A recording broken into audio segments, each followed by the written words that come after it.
The First Amendment, Amendment 1, would increase the payroll expense tax rates to increase annual revenues by at least $60 million. City Council analyst Ali Panucci there breaking down one of more than 100 budget amendments from the City Council. What they're considering this week is the progressive bloc of the Seattle City Council going to be able to get one more push for more payroll tax revenue across the finish line? And can they push back on the mayor's request for ShotSpotter technology? Some big questions there. And a few council election results actually still hanging in the balance this week. What does all that mean for council leadership next year, especially for at-large council member Sarah Nelson? Well, the political winds are definitely blowing, folks, here in the Ides of November, here on Seattle News, Views, and Brews, your coffee break political podcast. I'm Brian Callanan. I'm a host on Seattle Channel, and the views expressed here are mine. And I am joined by my co-host, David Croman of the Seattle Times. David, I talk about our state ferries with you quite a bit. You're a transportation reporter. It makes sense. I'm just hoping you're okay because I know you use the ferry system. Which routes are not screwed up right now? I maybe that's a better way to look at this. None of them. Oh, yikes. I think technically the San Juans have all of their boats running. Okay. But that's not to say they're running on time. But yeah, I don't even think Michael T.O. Clinton is running properly, which is usually that one's kind of the easiest. Yeah, not a good time for our state ferries for sure. David, thank you as always. Thank you to our background noise sponsor, City Grind Espresso on the first floor of City Hall. Thanks also to our show patrons. A big shout out to our new patron, Pat. Thank you for jumping in at the $5 level, Pat. Please check your messages on Patreon. I'm trying to send you your very own Seattle News, Views, and Brews decal, this coveted thing in my hands right here. So make sure you give me a shout back. If you want to join Pat, support the show, please and thanks. Let's make it happen. Check out Seattle News, Views, and Brews on Patreon to learn more. Another point of order, the video version of this podcast is on Converge Media. Check it out Wednesday nights at 7 o'clock. Thank you, Converge. Thank you, Pat, especially. Thanks to all of our patrons. We need you to keep this podcast going. And here we go. It's time for Right Here, Right Now. David, a quick election update here. As of this recording, 4 city council races looking set for next year. District 1, it's Rob Saka. District 2 looks like Tammy Morales. D3, it's Joy Hollingsworth. D5, Kathy Moore. D6, Dan Strauss. I guess you could say D7 because Andrew Lewis has already conceded to Bob Kettle, but Lewis is only about 400 votes behind there. I'm holding off on D4 for now because Ron Davis is only 300 votes behind Maritza Rivera as of early this week. So I'm looking at all these, and when we talk about hundreds, that doesn't sound like a lot of votes, but these leading candidates are actually still ahead by more than 0.5% at this point. If it drops below that, we go to a recount. Which brings me to this big story behind the story here, David. People just did not show up to vote, especially young voters out there. Your colleague Danny Westneat wrote about this. For voters aged 25 to 34, 27% fewer showed up this year compared to 2019. 18 to 24 fell by 31%, looking at the countywide numbers here. What do you make of this? The voter turnout and just, I guess, the voter turnout that didn't happen. Yeah, I mean, that's the ball game right there. Those are probably progressive, more progressive left-leaning voters, and they didn't show up. And, when you're talking about, I think there are maybe 4 races that are going to be decided by 400 or fewer votes. So when you're looking at that small of numbers, those drops make a difference. I mean, that's probably Andrew Lewis's race right there. That's probably Ron Davis's race right there. Tammy Morales kind of barely squeaks through. But, I mean, as far as why, we've talked, I guess I don't want to put too much emphasis on the Amazon thing last time, but it does feel like there was sort of a, Bernie Sanders and Elizabeth Warren were weighing in on Amazon's involvement and don't buy the election and all that. And there was sort of a progressive rallying cry in a way that maybe wasn't there this year. And, I mean, if your business or the kind of the folks kind of supporting the more moderate candidates who do well, you know that you're not going to convert a lot of these progressive voters to your cause, but maybe you give them just enough reason to not feel all that motivated to turn out. And it seems like that maybe that happened this year. And, I think there's so much going on at the national level that it is easy to kind of overlook that as far as kind of power of your vote, a city council race is your chances of swinging that race are way higher than your chances of swinging some of the national races. But, I think people maybe got caught up in, because there's a lot of national news right now. There's a lot going on nationally, and got kind of caught up in that. And maybe didn't show out to vote for their city council races. Yeah, difficult to say, which is why a lot of different local elected leaders are talking about shifting election dates, trying to make sure that they happen in these even years, because these numbers have been falling in these odd year elections. And I know the council's looking at that. I know the state's looking at that. And I was just interested on the Andrew Lewis piece there. Did he concede too early? I wanted to ask that. It seemed like a little early to me in this one. I think it's it's sort of like the Fox News Arizona call during the presidential race, which is right. All evidence shows that was in fact the wrong time to make that call. It was way too early, and yet it still ended up being right. I think it's kind of the same situation here.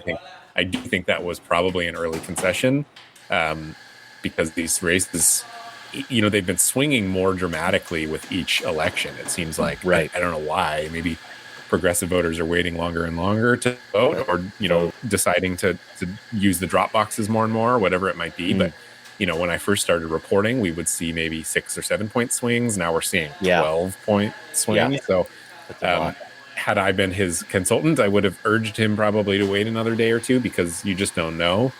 It does appear that the concession, he's not going to have to retract their concession, because he's on pace to lose. He's not going to catch up. So turned out to be right. I'm not sure if the logic was correct, though. I got it. And just one last piece on this. Only a few, not that many votes left to count, somewhere in between 1 and 2,000 here. But the question always comes up for me when the actual voting results get this close. How much of a mandate do these new leaders, earning such a slim majority, how much of a mandate do they truly have? I don't put a ton of stock in the symbolic mandate. I think they have a huge mandate, if in a literal sense, because there's a massive voting block in alignment with the mayor. So they're going to claim a mandate. I'm sure the progressive folks are going to say, it was close, you don't have a mandate. None of that really matters in my view, because there's sort of basically full alignment, with the exception of maybe Tammy Morales, honestly, between the city council and the mayor. And so they're not going to have any problem doing whatever it is that they want, and getting votes for it. So mandate or no, I mean, they will use that. They can do what they want, and that's kind of all that matters. Yeah, that's just me trying to stir the pot again here a little bit, David. I did want to touch briefly on another political dance going on behind the scenes for the Seattle City Council. It looks like Sarah Nelson is most likely going to be the next city council president. She's served a little less than one term, but as one of the last few incumbents standing, she has expressed interest in the job. Maybe a good fit from a pragmatic standpoint, as an at-large council member doesn't have to answer to a district directly. But let's say she gets the job, David. I just wanted to go down this path. What kind of leader is she going to be? What's that going to look like? Some thoughts. This would be odd, because I don't know that, usually people are city council members for a couple terms before they're considered for council president. Right. She's only in the job for 2 years. That said, she was an aide to Richard Conlon, so it's not like she is totally brand new to City Hall. She kind of knows how things work. Yeah, I don't know. I mean, that job for me is always a little hard to glean exactly kind of its significance or not. I mean, it does mean, it does mean that she can kind of dole out committee assignments, I suppose. She has a little more control over the direction of legislation. But again, I don't think she's going to be, suddenly she's kind of represents the majority or supermajority block of city council. So, I think maybe that job would curry a little more attention and maybe controversy if it was a 5-4 council or something like that. But the fact that she's going to be working with council members that are basically friendly to her viewpoints, I think it'll be fairly easy for her to start. I don't know what this means for Tammy Morales. Maybe she gets kind of the short end of whatever committee stick. So, I mean, I'm not sure I could look to any kind of one council president and say that their reign or whatever was like truly significant in some kind of political way. And I think in this scenario, she's kind of just going to be greasing the tracks a little bit for her new allies to do what they need to do. Yeah, and it's interesting. You mentioned this about what this position really means. I think maybe since district elections, it's kind of taken some sort of more vaunted position among city council members, or at least in the political world there. But getting down to what the job actually is, a lot of this with the council president is caught up in the minutiae of the job, handling payroll, council communications, things like that. You don't see council presidents sponsoring a lot of major legislation. At least we haven't seen that in the last couple of cycles here. I think about Deborah Juarez. I think about Lorena Gonzalez with that too. I try to look at that, I guess, in terms of impact for a council president like Sarah Nelson. This is going to be a situation where I guess she will have to rely on some of these other newer council members that might be like-minded with her to bring forth the legislation that she's hoping to support. Do you follow the logic I'm trying to apply there? Yeah, I do. And I think Deborah Juarez was kind of the first person since I have been covering City Hall who made kind of an explicit pitch for the job. I think there's some symbolism to it and some respect that comes with the job, but I'm not sure the actual job is that gratifying for people who have it. I would agree. Like you said, it is a lot of kind of traffic cop, really, or administrative job. Deborah Juarez wanted it because there was some respect and symbolism that came with her being the first Native woman to hold that job, and that's real.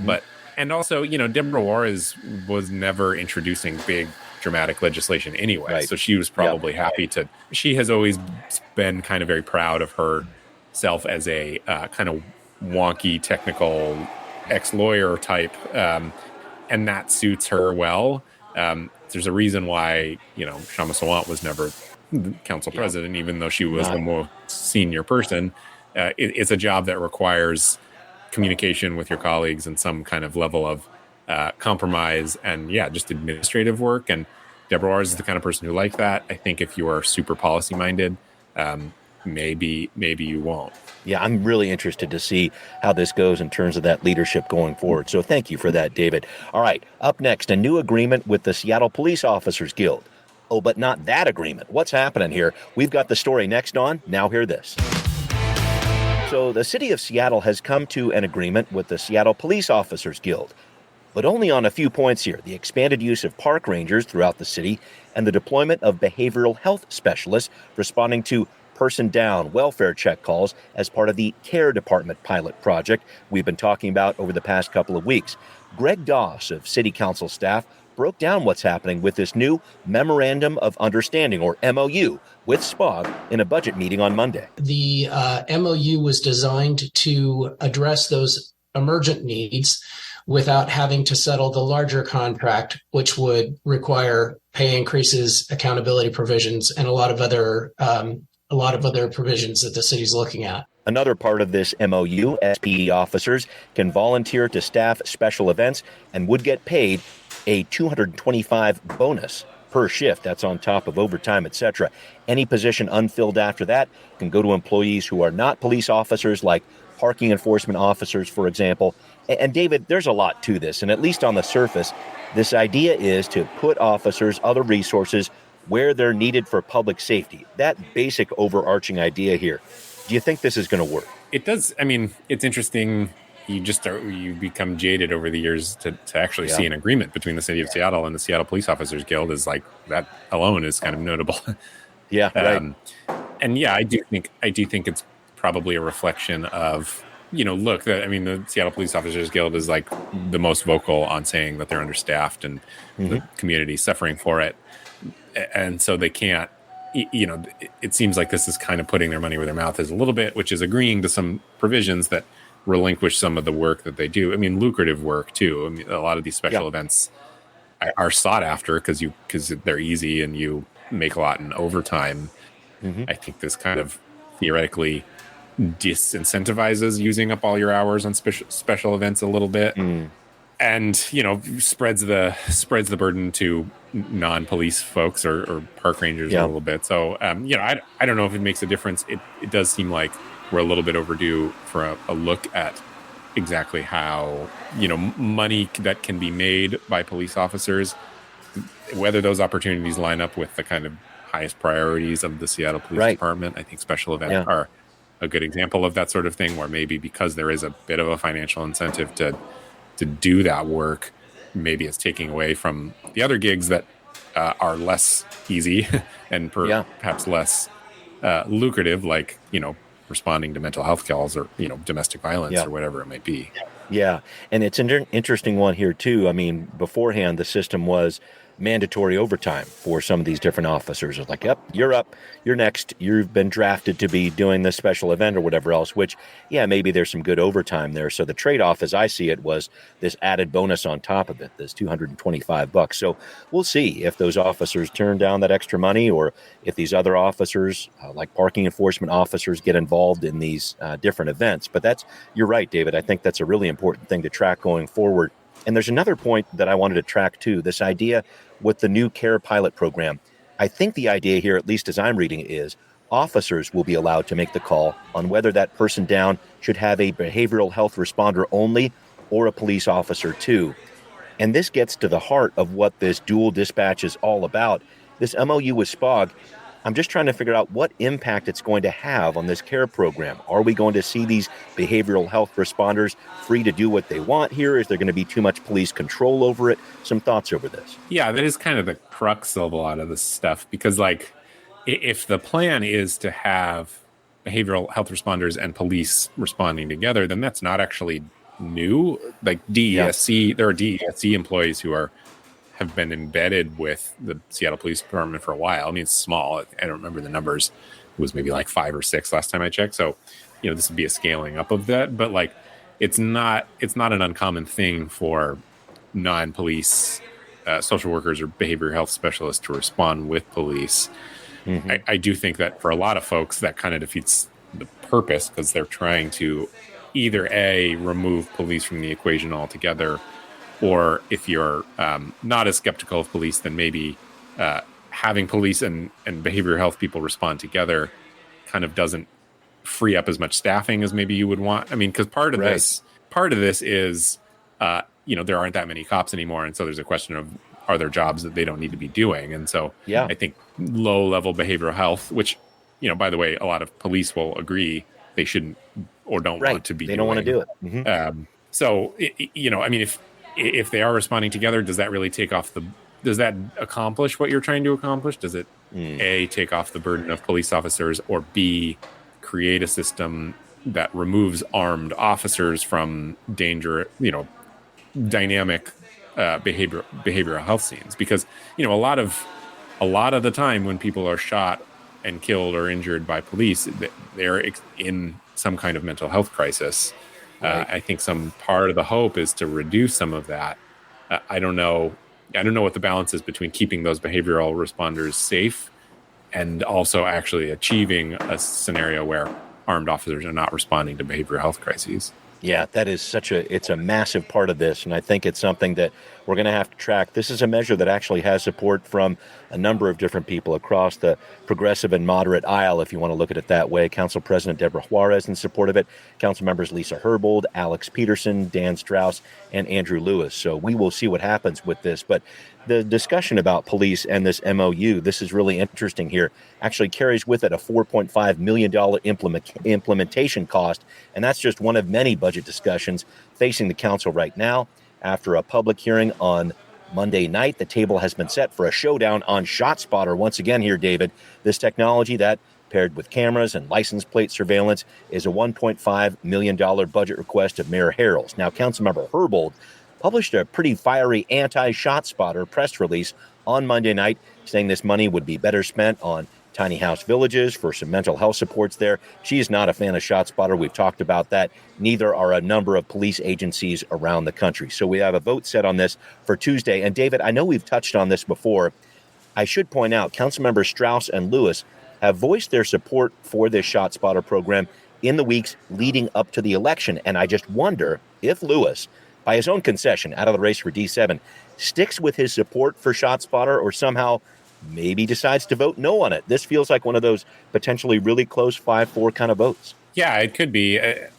ShotSpotter is so interesting. It's like, I feel like it's the debate over ShotSpotter is like carrying a lot of the water for the larger debates around policing and surveillance.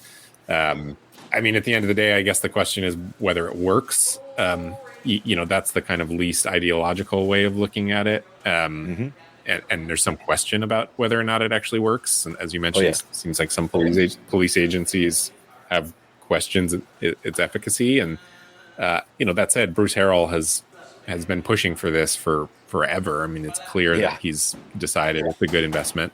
I do think some of that is from the communities in the areas that this would be. Particularly, church advocates, Mothers for Police Accountability. I mean, we heard Reverend Walden talking about it a couple weeks ago. You bet. So it's not, it's not quite as neat as there are communities in South Seattle who are calling for this. It's not, I think some people try and frame it as like an imposition on those communities. It's not always necessarily the case, but it does come with it, questions around efficacy and surveillance and then over policing. Because, if a firework is setting this thing off and police are responding to things that are not actually shots, I mean, there's a lot of questions there, not just about the resources you spent for the shot spotter, but the resources required to respond to false alarms. Or even if it is a gunshot, can police get there in time to do anything about it? People aren't hanging around after a gunshot. Right. And that all costs money and time and resources to send police down to respond to these things. So I don't know where it goes. It feels like it's one of these kind of debates back and forth that will just kind of kick around in City Hall until eventually, frankly, people kind of give up on it. And maybe have to actually see this thing in action before people make the call on it. But it's definitely something the mayor has been pushing for.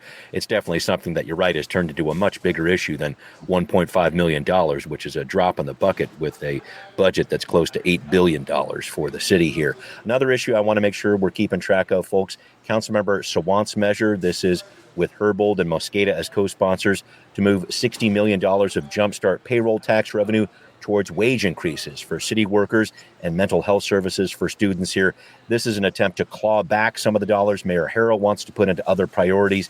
Another budget showdown going down there, David. And I think I'm going to leave it at that, because I think that's been a debate that's been going on for a long time with regard to Jumpstart. Maybe I can ask you briefly on that. This feels like that last battle here over Jumpstart and where these dollars go, and maybe this last fight for this more progressive block of the council to try to push back on some of the things the mayor's been trying to do. It does feel like that, and I do think with Mosqueda winning her King County council seat and leaving the council, it feels like the kind of, I mean, she was the biggest advocate for Jumpstart at the start and has been kind of holding the line for its original purpose the strongest. There are resolutions passed about how theoretically this money should be spent, but nothing binding. And my sense is when she and Councilmember Sawant cycle off, I think that line falls and probably, and especially as the city looks at pretty massive revenue shortfalls. Yep. I think there's a pretty good chance that this becomes a source of money for things other than what it was explicitly intended for. Agreed. All right, well, coming up, a problem with cybersecurity for the State Department of Transportation. What's been going on here, and how could this impact our transportation system? David's got your story coming up on Transportation Talk. David, you wrote recently in the Seattle Times about a security breach on the state DOT website. This seemed like a big concern for me for a few different reasons. One, the service was knocked out for a few days, it looked like, and also it's not really clear how this happened or what motivated. What's happening with this? Yeah, this whole thing is honestly, frankly, pretty weird. Because it's a big deal if WashDOT's website goes down, because this isn't a static website. I mean, it needs to be updating all the time and providing travel information. Mm-hmm. It's maybe not as important now as it used to be with Google Maps and things like that. You can still basically figure out travel information. But if you're a ferry rider, I think in particular, it's a really big deal because the ferries are never on time. And the way that you check the ferries now is basically just look at where they are, their physical location on the app. And that wasn't working for a few days. So it's a big deal. They've called this a security incident, but they're really not saying very much about it beyond that. And they're saying it's because it's under investigation and there are security concerns about speaking to openly about what happened here, which, could very well maybe be true. But as far as we can tell, they haven't brought in law enforcement or anything, which if it truly was a security attack on a major piece of state infrastructure, I would think that would become fairly high priority to bring on, I don't know, the FBI or something. As far as we can tell, that hasn't happened. So, and the specificity of it, the fact that they're saying it doesn't appear to have spread beyond the kind of taking down the real-time updates of the WashDOT. I'm not a technology guy. I don't know how these attacks work. Maybe that was incidental to something else that was happening. But, I think there are a lot of questions still hanging around what exactly happened here and what the state is doing to figure out what hsnow and make sure it doesn't happen again. Yeah, and I know what you're saying about the ferries there. I lean on that WashDOT report for those cameras up and over Snoqualmie Pass when I'm traveling to see relatives. I mean, there's all these different pieces here that are connected to this. And I guess, am I jumping too far to say, all right, they're not calling in law enforcement, at least not yet? Is this something that could have happened internally somehow? Am I reaching too far with that, or what do you think? Meaning someone on the inside might have made this happen? Yeah, I don't know. I mean, possibly. I don't know. It's a good question. Frankly, we just don't know the answer to it. And I think the fact that we don't know the answer to it, again, I understand that they want to not be too open about their security vulnerabilities. That makes sense. They don't want to get ahead of themselves before they have real answers. That makes sense. At the same time, I'm not getting like a ton of urgency from either the governor's office or the State Department of Transportation about this. And it just feels like, we've seen whole governments. I think, what was it? The city of Baltimore basically was held hostage with a ransom attack. And, it can have real impacts on people's lives. And so I think the casualness with which this news has kind of come out is a little odd to me. And I'd like to figure out more what was behind this. And at least so far, why basically the cops haven't been called yet. Yeah, and hopefully an assurance that it wouldn't happen again, because you're right, this can be crippling for people who use the ferry system. And also, I'll just throw it out there, for going up and over the pass, I rely on those cameras quite a bit. So certainly a concern for a State Department of Transportation agency that, wow, they have been through the ringer here over the past couple of months. I'm thinking a lot about ferries, but I know they have a lot of other issues to deal with too. David, we need to wrap up, and I wanted to draw on your gardening expertise here in the middle of fall. A question on leaf blowers, if you would. What is the exact time of the morning when it's okay to fire them up outside? I use the electric one, but it still makes a pretty good amount of racket there. I'm a bit of an early riser, so I'm more in the 8 a.m. or later camp. My wife says 9 a.m. earliest. I'm throwing it at you, man. Your thoughts? What do we got? Yeah, I know some people's answer to this question would be never. Wasn't there even briefly a bill to ban leaf blowers? Well, they banned the gas-powered ones. Yes, in Seattle. Did that actually pass? Did they actually? It did. That? Yeah, but they're not really enforcing it. Surprise, surprise, all that well. So anyway, it comes down to that time of the morning, though. What do you think? I know. Yeah, I think minimum 9. Oh, okay. I think 8's too early. Okay. Well, it is too early often, but those leaves, I gotta. Anyway, If you saw this maple tree, David, I think we're going to have to leave it at that. David, thank you as always for joining me here on Seattle News, Views, and Brews. Thanks everybody for getting here on SNVB and checking it out. This is where you can always find out what's brewing in local politics. This podcast is on Apple, Spotify, Stitcher, wherever you listen. We are there for you. Please find Seattle News, Views, and Brews on Patreon as well. That's the way you can show your support and keep this show going. Thank you also for watching on Converge Media as well. We'll see you next time. Seattle News, Views, and Brews is an independent production of Callanan Media Services. Copyright 2023.